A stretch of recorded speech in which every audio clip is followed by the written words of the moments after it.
Hello, everyone, and welcome to this month's ITA webinar on the Olympic Games Paris 2024 Anti-Doping Program.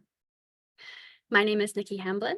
I'm an Olympian and a member of the education team at the International Testing Agency. Joining me today are my colleagues from the ITA, Dominique Leroux, Head of Legal Affairs. Hi, Dominique. Hello, everyone. Hi, Nikki. Hello, and Matteo Vallini, who is Head of International Federations and Major Events. Hi, Matteo. Hello, everyone. So both Dominique and Matteo are anti-doping and major event experts. So it is great to have them with us today to talk about the Olympic Games anti-doping program. To make the most out of today's webinar, we are offering translation in Arabic, French, Russian, and Spanish. We'll be answering your questions live at the end of the session, so please do write them in the Q&A box at any time.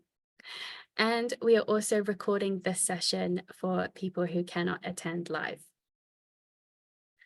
Before we jump in, I'm pleased to offer our thanks to our official presenting partner, Informed Sport, whose support of these webinars allows us to deliver them free of charge to the clean sport community across 5 languages. Informed Sport is a global certification program for supplements that batch tests products for substances prohibited in sport. As supplement contamination continues to be one of the leading causes of inadvertent doping, we encourage athletes and athlete support personnel to check all products before use at sport.wetestYoutrust.com. So today we will look at the Olympic Games Paris 2024 anti-doping program. And the content has been guided by the questions you submitted in the registration form of this webinar. So thank you to all of you who did ask questions. And if you didn't, but do have a question, please do feel free to write it in the Q&A during the session, and we will get to these at the end. So first of all, what is the ITA? The ITA is an independent organization that offers anti-doping services to international federations and major event organizers. Our mission is to work towards a level playing field for athletes by consistently delivering high-quality anti-doping programs through a collaborative, professional, and innovating approach. The ITA have been delegated the anti-doping program for the Olympic Games Paris 2024 by the International Olympic Committee. So Matteo, maybe to come to you first, anti-doping programs for major events are quite comprehensive and a lot goes into these types of events. So could you talk very briefly about some of the key activity areas that are presented on the screen? Thank you, Nikki. And again, good day, everyone, wherever you are in the world. And it's always a pleasure to meet you all and run everyone through the specificities of the Olympic Games anti-doping work. So when it comes to Paris 2024, as indicated on the slide, the IOC acts as the governing body for the Olympic Games and therefore is also accountable for the compliance of the doping control program vis-a-vis WADA. The IOC adopts the IOC anti-doping rules, which conform to the World Anti-Doping Code, and therefore is the testing authority and the results management authority for the Olympic Games. So the IOC has delegated to the ITA the responsibility for the planning and the delivery of its anti-doping program, and it will implement the program in compliance to the IOC anti-doping rules, World Anti-Doping Code, and its international standards. So some of the main responsibility of the ITA, as you can see on the screen, are, of course, to collaborate with the organizing committee and the local NADO, the FLD, on the implementation of the program. However, from a testing standpoint, everything starts with the risk assessment. So the risk assessment consists in the collection and in the analysis of data to classify and determine the exposure to doping of the various population of athletes taking part to the games. So this exercise is based on physiological aspects of an analysis in each sport and discipline, historical data, adverse analytical findings, anti-doping rule violations by sport and countries, testing histories, and so on. And then the risk assessment is then translated into a test distribution plan, which identifies when, where, and which athletes will be tested. And this is really the starting point of testing, and is based on the collection and on the analysis of existing data. This is not set in stone, and so this has to leave a certain degree of flexibility to incorporate changes and input coming through different sources and channels throughout the process. We then also administer therapeutic use exemptions via an independent therapeutic use exemptions committee. We are responsible for results management activities and for the prosecution of cases before the CAS anti-doping, the CAS ad hoc division, where the CAS acts as the first instance tribunal for anti-doping rule violations at the Games and imposes disciplinary consequences. And we have Dominique here, who is going to tell us all about this. And then also implement long-term storage for samples collected under the IOC's jurisdiction prior to and during the Games, education activities, of course. And finally, we want to make sure that all activities implemented from an anti-doping standpoint in occasion of the Games are in compliance with the World Anti-Doping Code. Awesome. Thank you, Matteo. And we will dive into a few more of these areas very shortly. But before we do, we have introduced ourselves. We've introduced our organization and our role in the Olympic Games, but we would like to know a little bit more about you. So we're going to launch a poll question, and the question is, what is your role? So are you an athlete? Are you a coach? Are you a medical professional, an administrator, an educator, or other? And of course, if you would like to give us any more information about who you are, you're welcome to do so through the chat. And I see many of you are already introducing yourself. Awesome. So the results are coming in very quickly, which is great. It's great you're all engaged.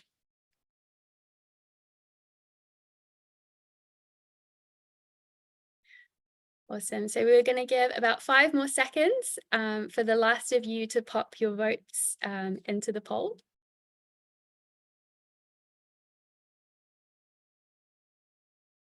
Okay, so let's close the poll now, and we can see we have quite an even spread in our audience today of all of the different groups we've put in there. So athletes, coaches, medical personnel, administrators, educators, and others who I see you're introducing yourselves in the chats.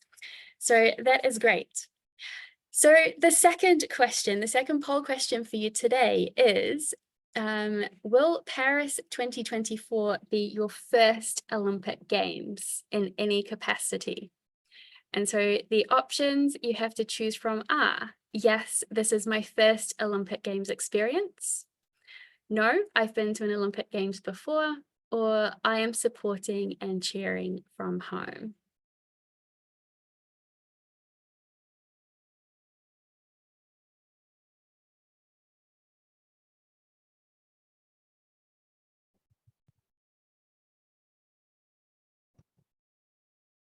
Okay, and maybe 5 more seconds for everyone to pop their vote in.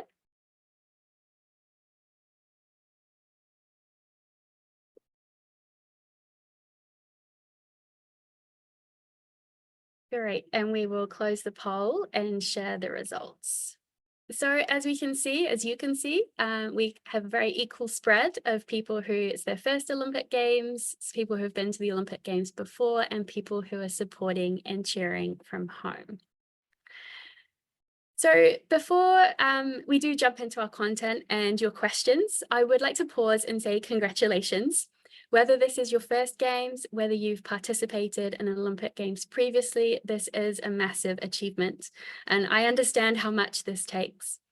And of course, if you are supporting and cheering from home, I assume by attending this webinar, you have a role in supporting athletes and their support personnel in their journeys, which should never be underestimated. So, considering the journey of the athlete, we're going to start today with pre-games and what has been done in anti-doping to protect the integrity of the Olympic Games Paris 2024. So, a key principle in anti-doping is that an athlete's first experience with anti-doping should be through education rather than doping control. Athletes, you have a right, as highlighted in the Athlete Anti-Doping Rights Act, to education. Now, what does education mean in advance of a major event like the Olympic Games? So to me, it is making sure you know your rights and your responsibilities and how to fulfill them. Simply because this means that when you are at the Games, you can do what you are there to do, which is to focus on competing to the best of your ability without any doubts, concerns, or worries. So ideally, athletes and their support personnel should be educated at home in advance of a major event. Why this makes sense is because education can be delivered in your language and specific to your context to meet your needs. If you are an athlete or support person and your National Olympic Committee or your National Anti-Doping Organization is offering you the opportunity to protect yourself and your integrity through education, I really encourage you to engage with this. The ITA has provided support for this approach through a National Olympic Committee Clean Sport Education Guide for Paris 2024 and a toolkit of education resources for any anti-doping organization to use to support their education efforts. These are linked in the resources slide at the end of the webinar, but if you are an anti-doping organization or an educator and have any questions, please do let us know. I would like to take this opportunity to highlight the WADA Adele for Paris 2024 course. Either if you're an administrator to make sure you're promoting this to your athletes and other Paris 2024 team members, or if you're an athlete or a support personnel yourself to take the initiative to take this e-learning on your own. So it is designed specifically for the Olympic Games Paris 2024. It's free and it does not take long to complete. Importantly, it is available in 20 languages with another 3 soon to be available. There is also an Adele course for the Paralympic Games, and this is currently available in 6 languages. So now that we have addressed education, Matteo, I'd perhaps like to come to you and ask if you can talk about the pre-games testing initiatives for Paris that are in place to protect an athlete's right to clean sport. And I know we mentioned this in the slide at the beginning, but the program is already well underway, even though the games have not yet begun. Thank you, Nikki. Yes, and so as mentioned before, the risk assessment and the related test distribution plan really represent the foundation of the Games anti-doping program.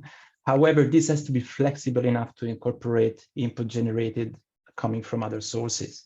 And more specifically, in the lead up to the Games, the ITA is responsible for the implementation of a pre-Games project consisting in the review by a pool of NADO and IF experts of the testing patterns across countries and sports in the lead up to the previous editions of the Games. So this analysis is both quantitative and qualitative and has resulted into testing recommendations issued to anti-doping organizations worldwide, and focuses on performing quality tests rather than just simply trying to achieve a specific number of tests for a list of athletes. These recommendations are generally issued between 7 and 8 months prior to the Games, as we want to see them enacted in the 6 months prior to the Games. In parallel, the ITA, on behalf of 27 out of 33 Summer Olympic IFs, still coordinates efforts, also in collaboration and in liaison with all the NADOs worldwide by sharing list of athletes to implement the day-to-day anti-doping programs. And Furthermore, the IOC, in accordance to its anti-doping rules, has the possibility to test under its own jurisdiction in the 3 months prior to the games. This is considered as complementary pre-games testing and represents a further opportunity to fill any remaining testing gaps and is not intended to replace or overlap with the work done by national anti-doping organizations and international federations. Great, thank you. So now that we've covered, I guess, some of the pre-games activity or activities, perhaps now we can move on to what you need to know during the games. So Dominique, we have on the screen the rules and the documents that apply during Paris 2024. Is there anything you would like to specifically highlight that may be different to what an athlete or their support person is used to, or anything that they should be aware of? Thank you very much, Nikki. Hi again to everyone. In a nutshell, the anti-doping rules that apply to the Olympic Games are identical to the ones applicable to all of you guys under your international federations, but also national anti-doping organization. These days, the world anti-doping system is really harmonious in that way, where it's the same rules, the same definition of the violations, the same prohibited list that applies during the game. So there should be no surprise there. So if you know your anti-doping rules that apply on a day-to-day, it's the same going into the games. I just want to take this opportunity, and maybe if we can move to the next slide, to recall what pertains to anti-doping rule violations. So those are described in the World Anti-Doping Code, in the International Federation's anti-doping rules, and also under the IOC's anti-doping rules. And for everyone, around the virtual table, there are 11 anti-doping rule violations that athletes, and also for some of them, athlete support personnel may be liable. There's many webinars that ITA produced on the exact content of each of them, and everything is available on our website. And I know that material will also be shared at the end of this session. But so there's not just the presence of of a prohibited substance in a sample that can lead to an anti-doping rule violation, which is the classic or most common anti-doping rule violation. But there's also a lot of other conducts that can be sanctioned, and we encourage you to really look into those and look into the material, because they apply as well during the Olympic Games. So back to you, Nikki. Thanks, Dominique.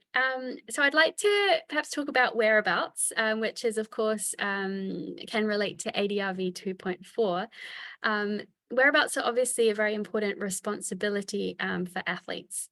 So could you speak about whereabouts during the games? And are there any key points that athletes to remember, and also for administrators to remember as well? Yes, thank you very much. And I'm happy to comment on this. The Olympic Games is not a period where whereabouts obligation do not apply. To the contrary, we've seen based on experience that a lot of the athletes, since it's such a huge accomplishment, everybody knows that they're at the game, will forget or think that they can only mention in their whereabouts that they're at the games and it's sufficient, but that's not the case. Why is it not the case? Even if you are at the games, the ITA and other anti-doping organizations, we still need to know exactly where you are, when are you arriving at the games, and there's no exemption in that way that could allow you to, an athlete, just to say that you're at the games, and it allows anti-doping organization to fine you. This is not how it works. So let me be very clear. For athletes who are currently included in a registered testing pool or a testing pool, it's every day the same, including the Olympic Games, where you're required to file complete, accurate information. And during the games, like any other competition, it will mean to say exactly where you are, for example, at the Athletes Village, what building, what room number, from when and to when. That's very important. And if athletes from registered testing pool or testing pool do not comply, the usual consequences, such as whereabouts failures for RTP athletes, will be pursued by international federations. So there's no blanket rule applying during the games. Then the other very important point, because a lot of athletes going at the games are not necessarily included in a registered testing pool or testing pool, to ensure that sufficient information is available to the ITA to conduct no advance notice testing. NOCs have the responsibility to file whereabouts information for all their athletes. That means RTP athletes and testing pool athletes as well. I'm sure that most of you or all of you are now aware of this, because with the ITA, especially since the Tokyo Games, there's a dedicated app for this. It's the rooming list app that will be made available, and ITA will be there to follow up with the NOC staff in charge of this to make sure that this information is put in the system. And that's really paramount to allow us to conduct efficient testing. And also, to add to this, it allows us to also go at a moment where we will hopefully not disturb your schedule, your training schedule, your resting schedule. So we need this information to build an efficient testing plan, taking also into consideration the very dense schedule during the games. So really key message, and I cannot emphasize this too much, because based on our experience, often there's some misunderstanding. During the games, RTP athletes, testing pool athletes need to file the same level of information as usual, meaning very precise information, a 60-minute time slot for RTP athletes. And then NOCs must file this information for all their athletes, regardless if they're in a testing pool or not. Often this happens only once in Paris at the games, because that's only once at the village you will know exactly where the athletes, in what room are they staying. But this needs to be done as soon as possible once you get this information. Thank you, Dominique, for that comprehensive overview and reminders for everyone on whereabouts. So another important topic for athletes is TUEs. So as at any other time during the Olympic Games, an athlete has the right to have their health protected. This means that if an athlete has a condition, illness, or injury that requires a medication on the prohibited list, they can apply for a therapeutic use exemption. And this gives an athlete permission to use a substance or method within the context of sport without risk of sanction. Now, existing TUEs which are in ADAMS will be automatically recognized. So if this applies to you or an athlete that you work with, then there is nothing that you need to do. If you require a TUE during the games, so between the 18th of July and the 11th of August, here is what you should do. So you should complete the TUE form. Importantly, you should make sure you have all the necessary supporting medical documentation, and WADA has some great checklists available for this. And then you can book an appointment through the online portal and bring the form and the supporting documentation to the TUE office, which is in the Polyclinic of the Paris 2024 Olympic Village. Or you can submit the form and supporting documentation directly in ADAMS. And if you need any support with uploading it or submitting it to ADAMS, you can also use the online portal to book an appointment. If you would like any more information on this or TUEs in general around the games, there is a dedicated page on the ITA website for TUEs and the Paris 2024 Olympic Games. And you will receive the slides after the webinar, which will include the link to this page. So during the Olympic Games, the TUE process time and decisions are usually made in less than 48 hours, and this particularly applies if urgent TUEs are needed. But I've had this request from our TUE team, is that please make sure that all your medical documentation is complete, as this is the most important factor in the turnaround time.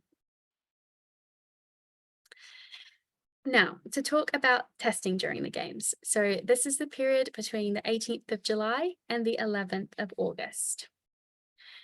So Matteo, the testing process should be the same, no matter where and when an athlete is tested, but are there any nuances that exist during Games time or things that you would like to make athletes and their support personnel aware of? So thank you again, Nikki. I think it's important to mention that in accordance to the World Anti-Doping Code, the IOC anti-doping rules, but also in light of the conditions of participations that all athletes have to sign to finalize the registration prior to the Games, athletes can be tested at any time and place. And the reason for this is that we, of course, want to ensure that the tests remain unpredictable and that can be carried out without any notice to the athletes.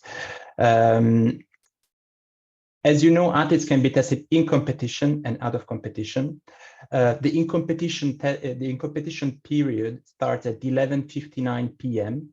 The day before the competition in which an athlete is scheduled to compete, and runs until the end of the doping control process associated to such competition. The out of competition period is defined as any other period which is not in competition. Now, the International Federation definition of in competition applies. And WADA has approved some exceptions to this definition for the sports of equestrian and tennis. Now, for the sake of time, I will not go into the details of those, but I invite you to, all those who may be interested, to understand the nuances for the in competition period for these two sports, to check the anti-doping rules of these two sports on their website. Great, thank you. So in terms of who is facilitating the testing on site at the Olympic Games, there will be around 300 sample collection personnel. And this includes doping control officers, doping control station managers, chaperone coordinators, and blood collection officers. So these people come from National Anti-Doping Organization of France, AFLD, and other national anti-doping organizations and regional anti-doping organizations from all around the world. And there will also be almost 600 chaperones who come from France and other locations around the world. So these people have a very important role in the testing experience for an athlete. From my experience, I've been tested at some of the very best moments of my career and some of the very worst. So it is important for athletes that all sample collection personnel know what they're doing, are professional in that role. So Matteo, I don't know if you can briefly talk to what type of qualifications, training or experience the sample collection personnel have who will be in Paris.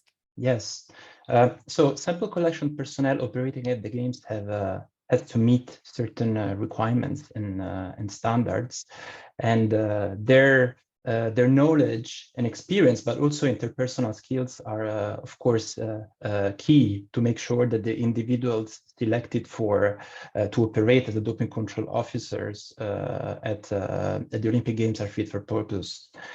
So in terms of requirements, it is important that those TCOs operating at the games are certified and in good standing with a code compliance anti-doping organization.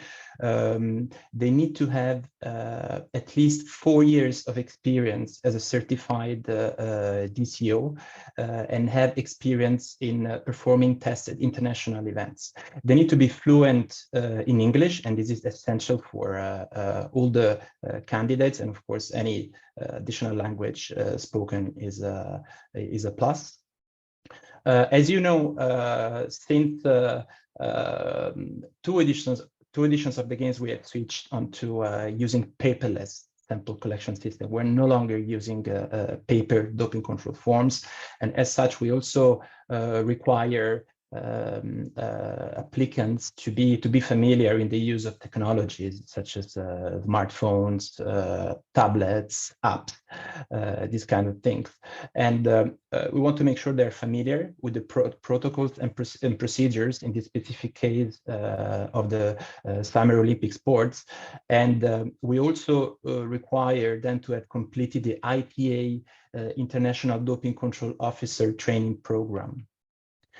In terms of international skill, interpersonal skills and qualities, of course, we request that they have good judgment, that they're able to work well under pressure, that they have good attention to detail, that they are a team player, that they have to maintain confidentiality at all times, and as well as the highest standards of professional and personal conduct.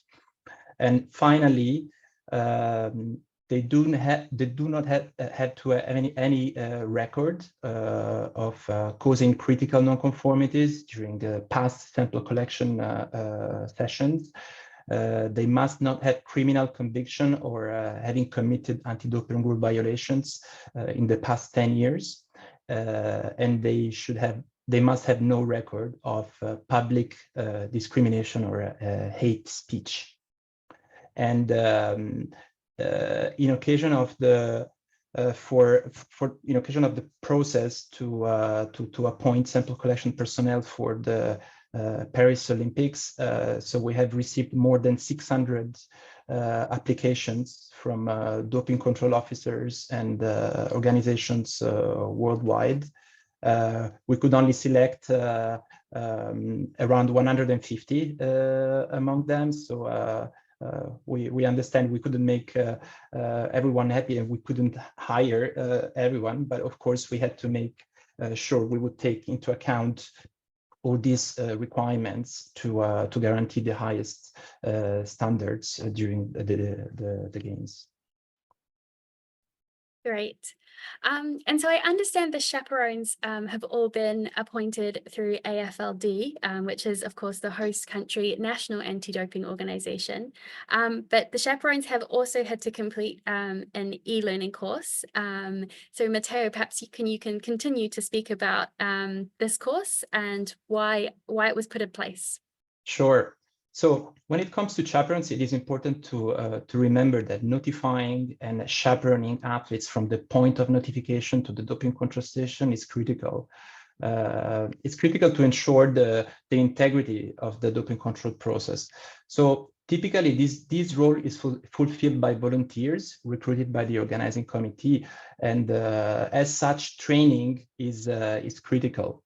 And so, based upon the feedback received by all the stakeholders from previous editions of the games, the ITA has created an e-learning course to further reinforce the training already provided to them by the organizing committee and the NADO.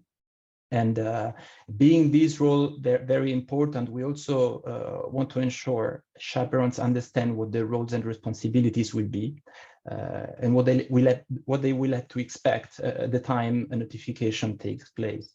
The course aims at ensuring chaperones fulfill their duties in accordance to the World Anti-Doping Code and the IOC anti-doping rules. It takes between 2 and 3 hours to to go through the course, and which runs the chaperone through all the various notification steps.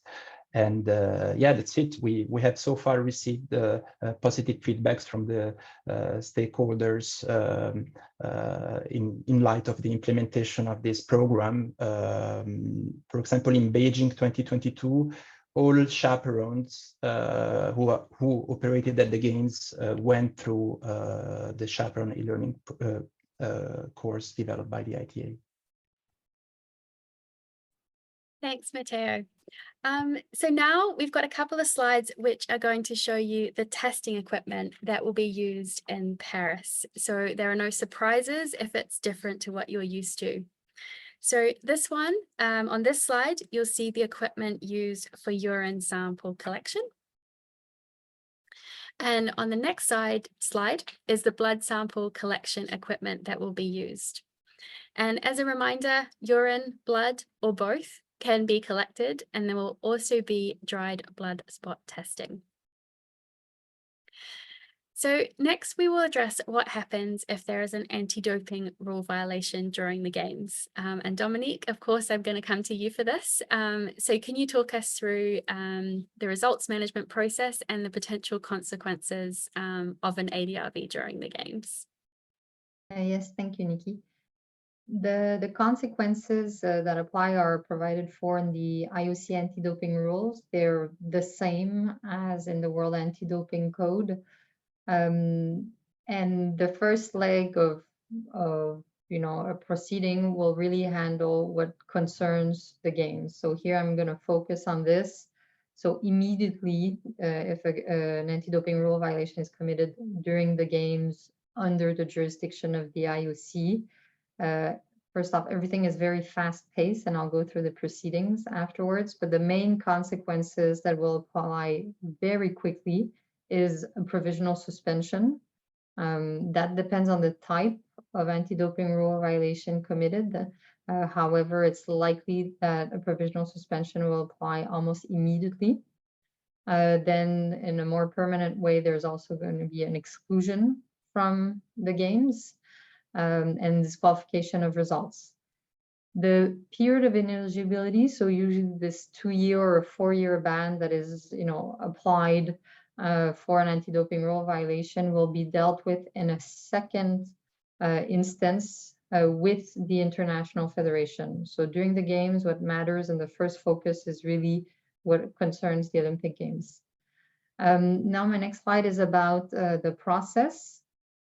This is all described in the anti-doping rules applicable for the IOC, but also the result management standard for the international standard for result management.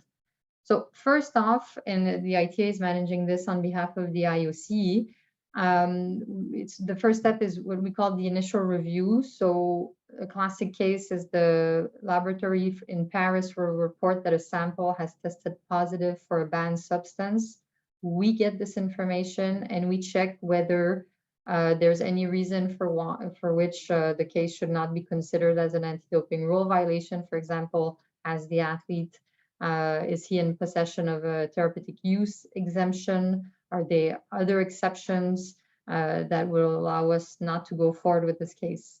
We can also receive a report from a doping control officer saying that an athlete, for example, refused to provide a sample. That's also an anti-doping rule violation. And once an investigation is completed, and this goes pretty quickly during the game, we will then move forward with the notification. So in an unfortunate event that an athlete has a potential anti-doping rule violation, you will hear, the athlete will hear very quickly from us by email and phone. We will be sending a formal notification with description of the anti-doping rule violation. For example, the athlete tested positive following a test conducted on 20 July for this type of substance, and here are the consequences. The chief of mission of the NOC will also be informed. The World Anti-Doping Agency will be informed. The athlete's national anti-doping organization will be informed, as well as the International Federation. This is all happening very quickly.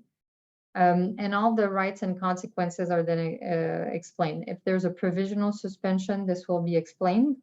And the athlete has the right to challenge this provisional suspension. This will also be explained.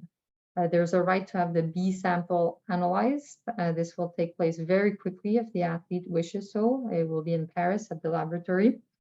And there's also an opportunity for explanation. Concretely, if an athlete challenges the fact that he or she tested positive or challenges that he should be provisionally suspended, there will be a hearing at the Court of Arbitration for Sport, Anti-Doping Division, also located in Paris. In previous editions of the Games, those hearings were held remotely due to COVID reasons. Now, for the Paris game, everything will be on site.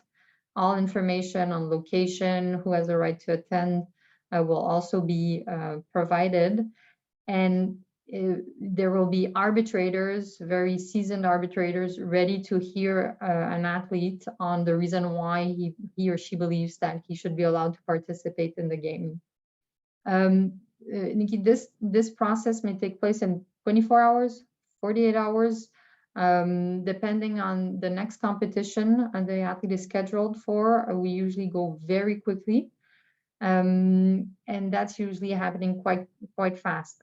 After the games, usually that's when the case related to the Olympics is resolved, and then it moves to the International Federation for further consequences. For example, to apply a longer period of ineligibility. What's important to know is that as much as the ITA is acting as a prosecutor in this case against an athlete or an athlete support personnel as well, if an athlete support personnel is complicit with an anti-doping rule violation, tampers with the doping control process, misbehaves during a doping sample collection, this will also lead to a process. As much as we are the ones who will be making the charge, we're also here to give information, all the rights, all the obligation, the options available to the athlete or the person who's being charged with an anti-doping rule violation will be provided, even if it will be in a very intense way and a very compact and quite quickly. Usually those things unfold. We will still be there to give all the information needed to make sure that the athlete's rights or the person's rights are respected. So in a nutshell, that's the process. Thanks, Dominique. And maybe I will keep you right there because although we mentioned that a positive test is the most common anti-doping rule violation, there are obviously the other anti-doping rule violations which can be uncovered by intelligence and investigation efforts. So perhaps you could talk a little bit about the ITA's work in this area and the ITA Reveal platform. Of course. So the Reveal platform is available every day of the year. It's currently live on our website. It will be also advertised during the Olympic Games. It's for anyone or everyone who has a piece of intelligence, of suspicion, has observed athletes acting weird, athletes having drugs in their luggage, suspicious behavior, any small piece of information that you see and that you want to report, be it anonymously. This is a very secured platform. This information goes only to the ITA experts in charge. And if you want to remain anonymous, this is totally feasible in the system. We highly encourage you to provide us this information. Without this intel, we do not have eyes everywhere. It's very helpful for us to know what's happening also on the ground. It also allows us to often order target testing if we have a piece of intelligence where we can activate a test immediately. All of this really contributes to fostering a clean sport. You can do it via our website, phone. There's many ways for us, and we really encourage you to share whatever information that you believe is relevant, even if it's just a small piece or it's just a suspicion for us, it might be the piece of the puzzle that we are missing to complete an anti-doping rule violation case. Thanks, Dominique. I would like to briefly take the opportunity now to let you know about the World Anti-Doping Agency Athlete Engagement Initiative on site during the Games. So athlete role models will be on site in the Athletes Village from the 30th of July to the 11th of August. So please do come and join the team for clean sport, take the opportunity to engage in some fun activities and win some great prizes. So I am super lucky in that I will be in this space as an ITA educator. So this means if you do have any clean sport education questions, you can come and ask. I would love to meet you and I would love to answer these questions that you have. So I think that's a brief summary of the Games time activities, but the anti-doping program for Paris 2024 does not end there. Part of our work at the ITA is around the long-term storage of samples. So Matteo, can you explain what this is and what it means for athletes? Yes, of course. Yeah, very shortly, in occasion of the Olympics, any sample collected under the IOC's jurisdiction prior to or during the Games is stored for a period of up to 10 years. So these samples may be reanalyzed in the next 10 years when new analytical methods will have been developed by the WADA accredited laboratories. And here the idea is really to take advantage of time and progress in analysis and investigations techniques and kill the idea that the cheater is a step ahead. In fact, the cheater may be a step behind because sooner or later they can be caught in light of the long-term storage program. All samples are repatriated to Switzerland and stored in a secret centralized long-term storage facility. And that's it. Great. Thank you, Matteo. So thank you to all of you who submitted a question when registering for this webinar. We hope we have given you responses to most of them, but there are some additional which perhaps didn't fit within our format today. So we would like to address these now. So we have grouped them by who is probably best placed between the three of us to answer them. So let's go to the questions for Dominique first. Thank you, Nikki. I'll try to do a rapid fire here, conscious of time. So first questions, are anti-doping rules the same for all sports, event, age groups, gender? The answer is yes. That's really has been the World Anti-Doping Agency's target and it's particularly relevant for the Olympic Games, is that everyone coming at the Games, regardless sport, origin, nationality, is submitted to the same rules. Second point, at the end of their competition, should an athlete inform their NOC that they stay in a private accommodation? I'm going to link this to the whereabouts part that we addressed that earlier in the session. The answer is yes. During the Olympic Games, if you're a registered testing pool athlete, you need to update your location, so you have to do it first.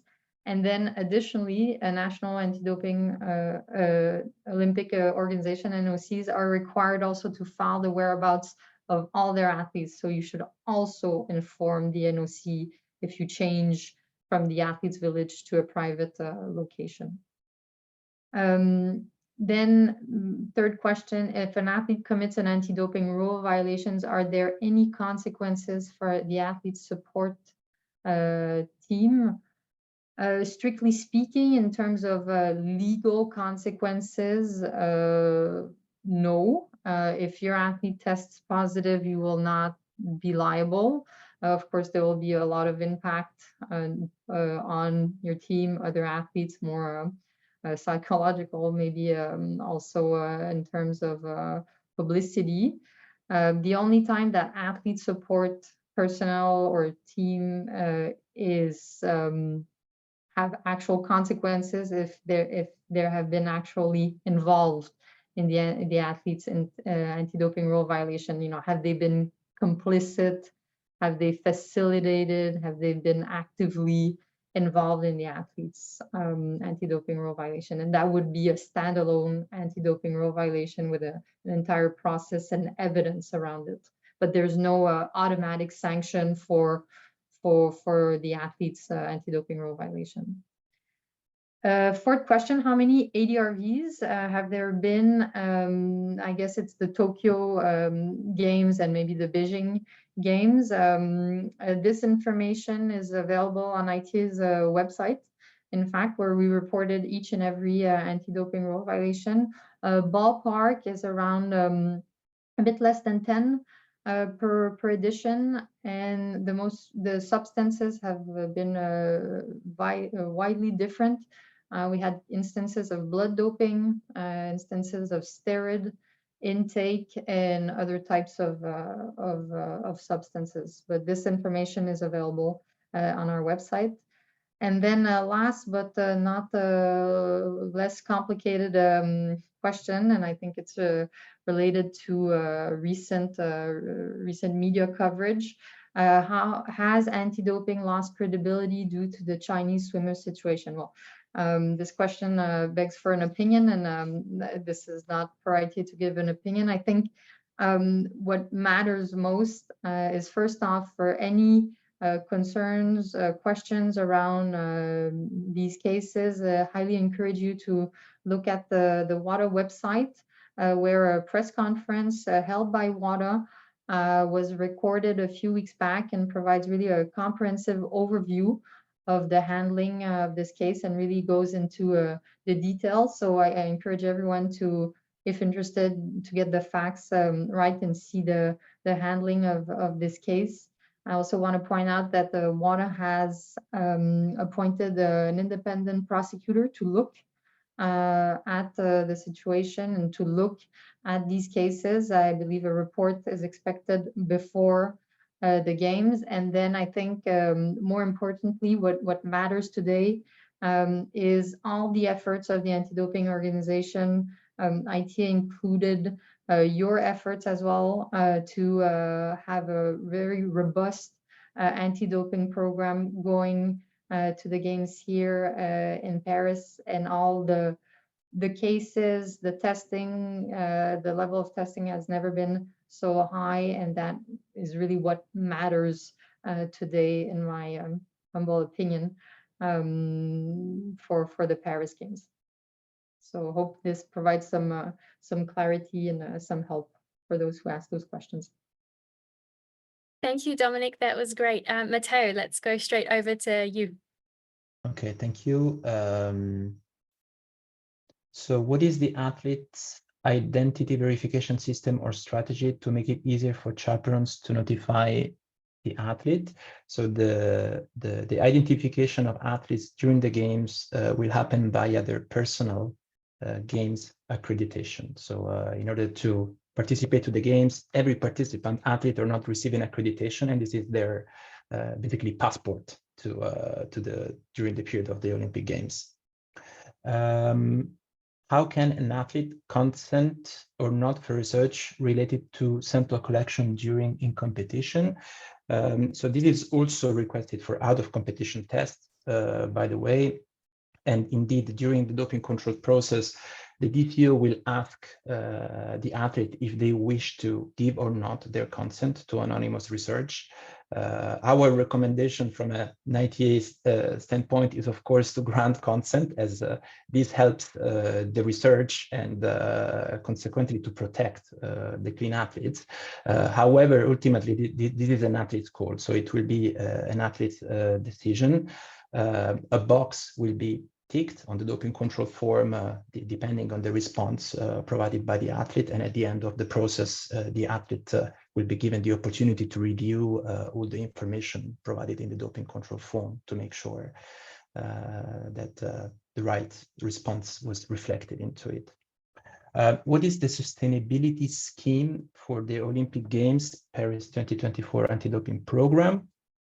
So the sustainability framework for the Paris 2024 Olympic Games is driven by the organizing committee. Not much will change in terms of doping control. I can mention that sealed beverages will be provided in the doping control station in glass rather than in plastic bottles.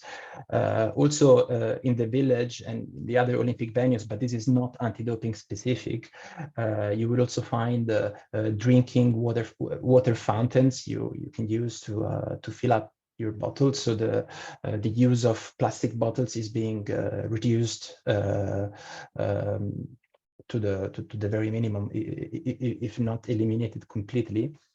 From an ITA standpoint, again, as I mentioned before, we switched to use tablets in terms of sample collection during the past 2 editions of the Games. And one of the reasons why we did that was also to eliminate any paper waste related to doping control.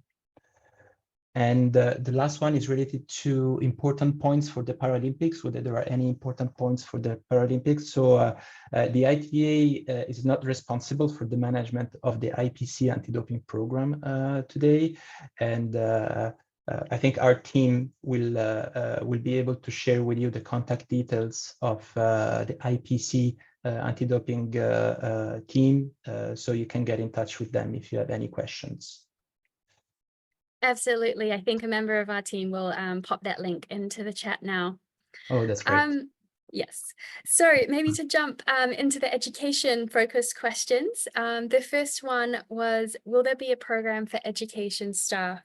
So no, there is not a specific program for education staff, but as mentioned, we have provided the NOC Clean Sport Education Guide and toolkit of resources to support anti-doping organizations and their educators. Now, if you have any questions as an educator, you're more than welcome to reach out to us at education@ita.sport. The next question was, like the previous edition of the Asian Games, do we need to educate our athletes and ASP and collect online certificates? So I would like to answer this in 2 parts very briefly. Firstly, I would say yes, you should educate your athletes. The International Standard for Education recommends this, and beyond that, it is simply the right thing to do. And as for the second part, we won't be collecting any certificates in advance of Paris. Okay, so now we did have some medical related questions, and we put these to Mark Stewart, who is our ITA Drugs, Health and Development Senior Manager, and he provided some responses, which I will go through now. So the first one was about the medical support and availability of medicines for athletes. So his response was that a full medical and pharmacy service will be provided to athletes while in the villages and the venues. The pharmacy will be located in the residential zone of the village and will be open every day. This pharmacy will supply medicines listed in the Paris 2024 Pharmacy Guide and will cover most common medical conditions. So these medicines will be dispensed on prescription, and athletes and their team members can have a medical consultation to obtain a prescription. Second medical question was, any recommendations for carrying the first aid kit with medications as a country delegation, being the team doctor? So if you are a team doctor at the Olympic Games, you should refer to the Paris 2024 Customs and Freight Guide and the Paris 2024 Medical Guide, which explains how to import medications to France. And these guides are available through the National Olympic Committees. So final question for medical or a medical question. So what medicines and how can I take medicines from my country? Again, related to the medical kit. So team doctors can carry necessary stock medicines for the treatment of members of the NOC delegation. If you're a team doctor at the Olympic Games, refer to the Paris 2024 Customs and Freight Guide and the Paris 2024 Medical Guide. And these are available through the NOC. So before we go to our live sessions, we might extend this webinar by 5 minutes so we can get through them all, or get through at least some of them, I hope. There is a resources slide which contains clickable links to some of the key documents and resources available to you. And as a reminder, you will get the slides following the session. Okay, so maybe to jump straight into some of our live questions. The first one is from Mary. So hi, Mary, great to have you with us. And it is the ADRV modules mandatory for athletes? And the short answer to that is no. Our second question is from Mohammed. And Dominique, I think this one will be directed to you. And it is, what if an athlete has been taking prohibited drug unknowingly and then later got education about anti-doping? They stopped taking it, but it appears to be too late before the Olympic Games. Well, if then the athlete is subject to an anti-doping rule violation, I mean, that needs to be treated in the scope of the anti-doping rule case, and depending on the facts and circumstances, the length of the period of ineligibility may still allow the athlete to participate. Yeah, I think every case is quite fact specific. But also I would just add to this that you can still check if it was, for example, a prohibited substance forbidden only in competition and it was taken out of competition, depending on the excretion of that substance. It may not constitute an anti-doping rule violation alone. So each circumstances should be assessed carefully. Thanks, Dominique. Hiromitsu, what date is the start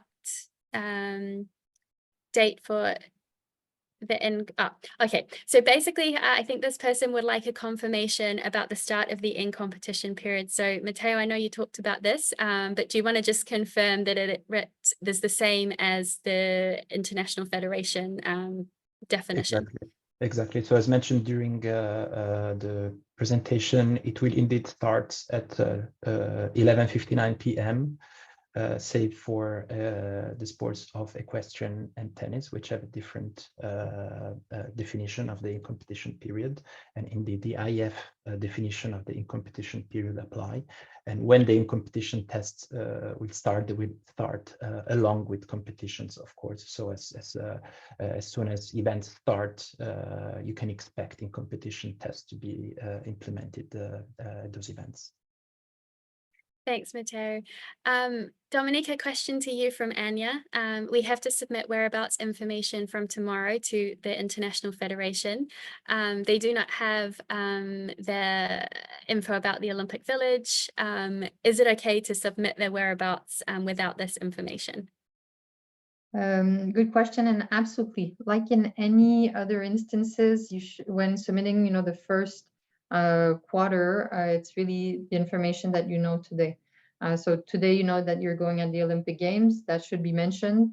And then once you know more about your exact travel schedule, room, so forth, as soon as you know this, you add it on. Like in any case, on the date of the submission, it's really to provide the information based on your best knowledge, which we know that you might not know exactly where you're going to be for the next 3 months, but what's important is to provide it in time and then come in updated as soon as you know more. Okay. Thanks, Dominique. And maybe a follow-up from Matt related to whereabouts. So where is the ITA rooming list app, please? Yeah, good question, and happy for the eagerness. This link, the access, everything will be provided by the ITA directly to the NOCs in the coming weeks. So we'll be there. Don't worry about it. You'll get it. Awesome. Dr. Hussein, so did you send NOCs? I think education they should have done with their athletes, so I can take this one. We sent out NOCs information about different education initiatives that are available for them to essentially implement this in collaboration with the NADO and the national federations of their country. Maybe just a couple more questions. Matteo, just to come to you from Ben, is there a polyclinic in the sailing venue in Marseille?